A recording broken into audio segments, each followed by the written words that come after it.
প্রিয় ছাত্রছাত্রীরা, সোমনাথদার কোচিং সেন্টারে তোমাদের সবাইকে স্বাগত। উচ্চ মাধ্যমিক 2025 স্বাস্থ্য শারীরশিক্ষার লাস্ট মিনিট সাজেশন, পূর্ণমান 40, সময় তোমাদের থাকে 2 ঘন্টা, অর্থাৎ তোমাদের রাত পরেই কিন্তু পরীক্ষা। তো দেখো, পরীক্ষার আগে লাস্ট মিনিটের এই সাজেশনের প্রত্যেকটা প্রশ্ন তোমরা একটু প্রস্তুত করে যাও, এর বাইরে কিন্তু আর আসবে না, এর মধ্যে তোমরা কমন পাবে, একদম 100% কিন্তু গ্যারান্টি দিলাম।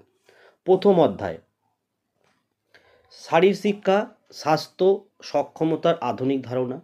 প্রতিটি প্রশ্নের মান হচ্ছে কিন্তু 7।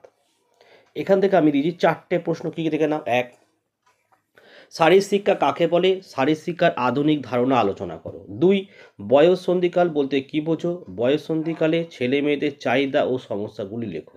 3, শারীরিক সক্ষমতা কাকে বলে, দক্ষতা সম্পর্কিত শারীরিক সক্ষমতার উপাদান আলোচনা করো।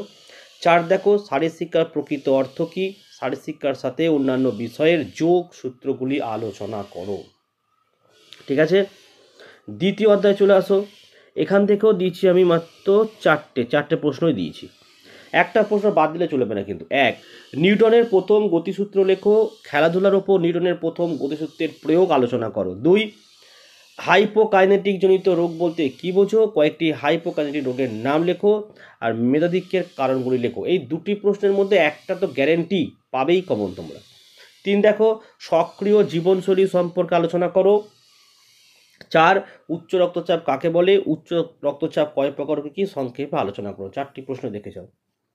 আচ্ছা, তৃতীয় অধ্যায় থেকে মাত্র 2টি প্রশ্ন, দুটোই পড়ে যাবে। 1 হচ্ছে আগ্রহ বা অনুরাগ কাকে বলে, আর এসে দেখো আগ্রহ বা অনুরাগের প্রকারভেদ আলোচনা করো। 2, দেখো প্রেরণা কাকে বলে, ক্রিয়া ক্ষেত্রে হবে, ক্রিয়া ক্ষেত্রে প্রেরণার ভূমিকা আলোচনা করো। তৃতীয় অধ্যায় থেকে মাত্র 2টো। আর 4 নম্বর অধ্যায় চলে আসো। 1, দেখো শীতলীকরণ বলতে কী বোঝো, ক্রিয়াক্ষেত্রে শীতলীকরণের উপকারিতা আলোচনা করো। 2, দেখো উষ্ণীকরণ বা গা গরম বলতে কী বোঝো, এটি প্রয়োজনীয়তা আলোচনা করো। 1 এবং 2 দুটো প্রশ্ন পড়লে একটা প্রশ্ন গ্যারান্টি আসছে। 3, রূপায়িত অবস্থা বা কন্ডিশনিং কাকে বলে, এর প্রকারভেদ গুরুত্ব আলোচনা করো। 4, দেখো ধারাবাহিক প্রশিক্ষণ পদ্ধতি আলোচনা করো। বিরাম ও ধারাবাহিক প্রশিক্ষণ পদ্ধতির পার্থক্য লেখো। চক্রাকার প্রশিক্ষণ পদ্ধতি আলোচনা করো। 5, দেখো আসন অভ্যাসের নিয়ম নীতিগুলি কী কী, যোগাসনের তাৎপর্য লেখো। তো এই মাত্র কয়েকটি প্রশ্ন তোমরা পড়ে যাও, এখান থেকে 7 নম্বরের তোমাদের যে 4টি লিখতে হয়, একদম এর বাইরে আর আসবে না। ঠিক আছে, তো আজকে ভিডিও আমি এখানে শেষ করছি। তোমরা প্রত্যেকে ভালো থেকো এবং সুস্থ থেকো।